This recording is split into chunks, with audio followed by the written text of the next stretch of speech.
अस्सलाम वालेकुम। आज की वीडियो में हम करेंगे जी एक्सरसाइज 15A। ये है जी mathematics book 3, updated mathematics book 3 7th edition. जो न्यू एडिशन आई है क्लास 8 के लिए और चैप्टर नेम है जी सेट्स। और इसका मैं आपको करवाऊंगी क्वेश्चन नंबर 7 और 8। और इसके जो पिछले क्वेश्चन मैं पहले करवा चुकी हूँ उसका लिंक मैं डिस्क्रिप्शन में दे दूँगी, आप वहाँ से देख लीजिएगा। और अगर अभी तक आपने मेरा चैनल सब्सक्राइब नहीं किया तो इसको सब्सक्राइब कर दीजिए और बेल आइकन को लास्ट में प्रेस कर दीजिएगा ताकि आपको न्यू आने वाली वीडियोस के बारे में पता चल सके। तो स्टार्ट करते हैं जी। हमारे पास है क्वेश्चन नंबर 7 और 8 है। तो क्वेश्चन नंबर 7 हमारे पास है कि if a is equals to 2 3 4, b is equals to 5 3 5 6 and c is equals to 5 7 9, prove the associative property of union of set. वो कह रहे हैं कि अगर हमारे पास a 2 3 4 है, b हमारे पास 3 5 6 है और c हमारे पास 5 7 9 है, तो हमने क्या करना है, एसोसिएटिव प्रॉपर्टी ऑफ यूनियन जो है उसको हमने प्रूव करना है। और क्वेश्चन नंबर 8 जो है उसमें हमारे पास सेट a गिवन है, m n और o गिवन है, p q r s है और c क्या है, n o p q है। इसमें हमने क्या प्रूव करना है, एसोसिएटिव प्रॉपर्टी ऑफ इंटरसेक्शन। यानी कि प्रॉपर्टी एक ही है लेकिन एक में यूनियन के साथ है और एक में क्या है, इंटरसेक्शन के साथ है। तो हमारे पास ये प्रॉपर्टी है जी, ये एसोसिएटिव प्रॉपर्टी ऑफ यूनियन है कि A union B union C is equals to A union B union C. जब भी आपके पास क्वेश्चन में आएगा तो ये जो प्रॉपर्टीज़ है ना, इनको आपको ख़ुद से याद रखना पड़ेगा क्योंकि पेपर में आपको वो बताएंगे नहीं, ये आपको ख़ुद से याद रखनी है। और इंटरसेक्शन के A intersection B intersection C is equals to A intersection B intersection C. Simple सी बात है, दोनों एक जैसी हैं, बस जहाँ पे यूनियन है वहाँ पर इंटरसेक्शन है। ठीक है जी। तो और एक और भी बात है कि एसोसिएटिव प्रॉपर्टी में आपने क्या लिखना है, A union B union C. पहले लास्ट वाले 2 पे ब्रैकेट लगा दें और दूसरे में फर्स्ट वाले 2 पे ब्रैकेट लगा दें। ठीक है जी, इस तरह आप इसको कर सकते हैं। अब हम इसको स्टार्ट करते हैं। सबसे पहले इसका क्वेश्चन नंबर जो 7 है उसको हम कर लेते हैं। तो यहाँ पर हमने क्या करना है, सबसे पहले यहाँ पे मैं प्रॉपर्टी लिख लेती हूँ। प्रॉपर्टी है जी हमारे पास यूनियन की है, A union B union C is equals to A union B union C. ठीक है, तो यहाँ पर मैं जो है लिख लेती हूँ। सबसे पहले हमें क्या करना पड़ेगा, बी यूनियन सी। तो सेट बी के हमारे पास 3 5 6 यूनियन सी के हमारे पास 5 7 9। इन दोनों का यूनियन कर देते हैं। यूनियन में तो हम सारी वैल्यूज़ को लिखते हैं लेकिन रेपिटेशन नहीं होनी चाहिए, यानी कि एक वैल्यू को आपने 2 दफ़ा नहीं लिखना। तो पहले आ जाएगा 3, फिर आ जाएगा 5, फिर आ जाएगा 6, फिर 7 और फिर 9। देखिए मैंने सारी वैल्यूज़ को लिख लिया जो दोनों सेट्स में थी। तो मेरे पास इसका जो आंसर आया वो आया जी 3 5 6 7 9। पहले हम यहाँ पे इंडिकेट ज़रूर करना है कि हम पहले लेफ़्ट हैंड साइड कर रहे हैं। ठीक है, अब हमने क्या करना है, A union B union C करना है। ठीक है जी। तो यहाँ पर ए की वैल्यू क्या है हमारे पास, ए की वैल्यू है जी 2 3 4। ठीक है, तो मैं यहाँ पे लिख देती हूँ 2 3 4 यूनियन 3 5 6 7 9। ठीक है जी। अब इनको यूनियन कर देते हैं तो मेरे पास क्या आ जाएगा, 2 3 4 5 6 7 9। ठीक है जी। तो ये मेरे पास इसका आंसर आया है A union B union C का। ठीक है, इसमें मैंने 2 भी लिख दिया, 3 2 दफ़ा, लेकिन कभी भी सेट में 2 दफ़ा एक एलिमेंट को नहीं लिखते। तो 3 आ गया, फिर 4 आ गया, फिर 5, फिर 6, फिर 7 और फिर 9, यानी कि मैंने सारी वैल्यूज़ को लिख लिया।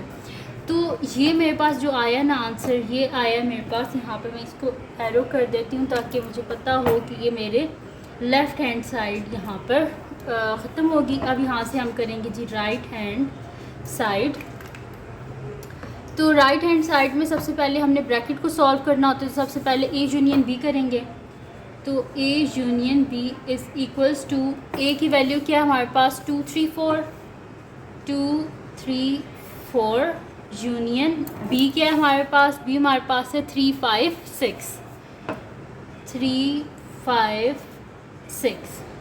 तो यूनियन करके लिखना है तो मेरे पास हो जाएगा जी 2 3 4 5 6। ठीक है, तो ये मेरे पास आ गया ए यूनियन बी, जिसमें मैंने सारी वैल्यूज़ को लिख दिया है। 2 लिख दिया, 3 लिख दिया, 4 लिख दिया, 5 और 6 लिख दिया। फिर अब मैंने करना है A union B union C. तो ये मेरे पास आ जाएगा 2 3 4 5 6 यूनियन सी की क्या वैल्यू है, सी की वैल्यू हमारे पास है 5 7 9। तो मैं यहाँ पे लिख देती हूँ यूनियन 5 7 9। तो ये मेरे पास आ जाएगी जी वैल्यू 2 3 4 5 6 7 9। और ये मेरे पास आया जी A union B union C. तो अगर अब आप देखें कि हमारे पास जो इसकी लेफ़्ट हैंड साइड है, इसका आंसर देखें हमारे पास आया था 2 3 4, 2 से लेके 9 तक के बीच में 8 मिसिंग है। यहाँ पर भी देखें 2 से लेके 9 तक के बीच में ए मिसिंग है, 8 मिसिंग है। इसका मतलब है कि क्या है कि हमारी जो लेफ़्ट हैंड साइड है वो क्या इक्वल है, left hand side is equals to right hand side.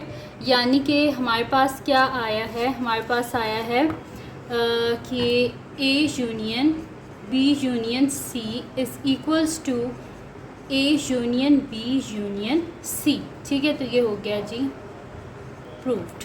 सही है जी। यहाँ पर हमारे पास हो गया इसका जो है क्वेश्चन नंबर जो 7 है वो कंप्लीट सॉल्व हो गया। अब हम करते हैं इसका नेक्स्ट क्वेश्चन जो कि 8 क्वेश्चन है। तो मैं यहाँ पे लिख लेती हूँ सोल्यूशन 8। अच्छा जी, तो 8th हमारे पास क्या पार्ट है कि A intersection B intersection C is equals to A intersection B intersection C. इसमें भी पहले लेफ़्ट हैंड साइड हम कर लेते हैं, यानी कि सबसे पहले हम करेंगे B intersection C is equals to set B क्या हमारे पास 3 5 6 इंटरसेक्शन सी क्या हमारे पास 5 7 9।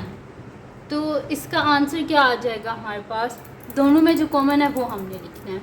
तो दोनों में कॉमन 5 आ रहा है। ठीक है जी। और यहाँ पे हम कर देते हैं A intersection B intersection C is equals to A जो है वो मेरे पास है 2 3 4 इंटरसेक्शन 5।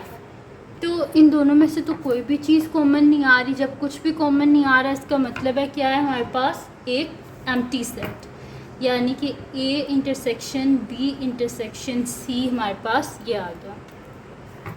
ये हमने लेफ़्ट हैंड साइड को सॉल्व कर लिया। अब हम करते हैं इसकी राइट हैंड साइड। तो राइट हैंड साइड हमारे पास है जी इसकी, सबसे पहले ये राइट हैंड साइड है ना, इसमें हम करेंगे, मैं लिख भी देती हूँ, राइट हैंड साइड हमारे पास है A intersection B intersection C. ठीक है, इसमें सबसे पहले हमें क्या करना है, ए इंटरसेक्शन बी। तो A intersection B is equals to set A क्या है 2 3 4 और सी क्या है 5 7 9। तो मैं यहाँ पे लिख देती हूँ 2 3 4 इंटरसेक्शन 5 7 9। तो यहाँ पर मेरे पास क्या आ जाएगा, इन दोनों में कॉमन क्या है, इसमें है 2 3 4 है और इसमें क्या है 5 7 9 है। तो यहाँ पर हमारे पास जो है सॉरी यहाँ पे ए इंटरसेक्शन बी था, मैंने सी की वैल्यू बाय मिस्टेक लिख दी है, इसको आप ठीक कर लीजिएगा। यहाँ पे हमारे पास बी की वैल्यू है 3 5 6 सॉरी 3 5 6 है। ठीक है, मैंने बाय मिस्टेक लिख दी थी सी की वैल्यू। तो आप यहाँ पे अगर आप साथ ही प्रैक्टिस मेरे कर रहे थे तो इसको करेक्ट करके यहाँ पर 3 5 6 लिख लें बी की वैल्यू। ए की वैल्यू जो है वो 2 3 4 है और बी की 3 5 6 है। तो 3 और 3 दोनों में कॉमन है, तो यहाँ पर आ जाएगा 3। उसके बाद हमने क्या करना है, A intersection B intersection C is equals to 3 intersection, ये लिखी थी ना मैंने बी सी की वैल्यू 5 7 9। तो इन दोनों में कुछ कॉमन है, नहीं कॉमन है इनमें, तो इस वजह से हमारे पास क्या आ जाएगा, एक एम्प्टी सेट आ जाएगा। इसका मतलब है कि हमारे पास ये आया था ना A intersection B intersection C. अच्छा, तो इसका मतलब है कि मेरे पास जो लेफ़्ट हैंड साइड है वो इक्वल आ गया राइट हैंड साइड की, क्योंकि इधर भी एम्प्टी सेट आया था इधर भी एम्प्टी सेट।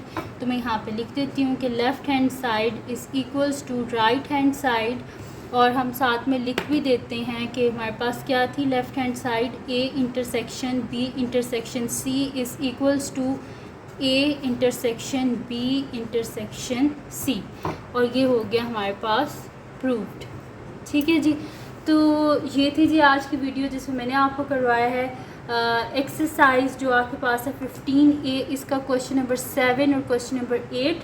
तो अगर ये वीडियो आपके लिए हेल्पफुल है तो इसको लाइक कीजिएगा, मेरे चैनल को सब्सक्राइब कीजिएगा और बेल आइकन को लाजमी प्रेस कर दीजिएगा ताकि आपको न्यू आने वाली वीडियोस के बारे में पता चल सके। और जो मेरा सेकंड चैनल है जिसके बीच में कुकिंग के, क्राफ्ट्स की, रिडल्स की, ट्रैवलिंग की वीडियोस हैं, उसका लिंक भी डिस्क्रिप्शन में, उसको भी सब्सक्राइब कर दीजिएगा और अपनी दुआओं में लाजमी याद रखिएगा। अल्लाह हाफ़िज़।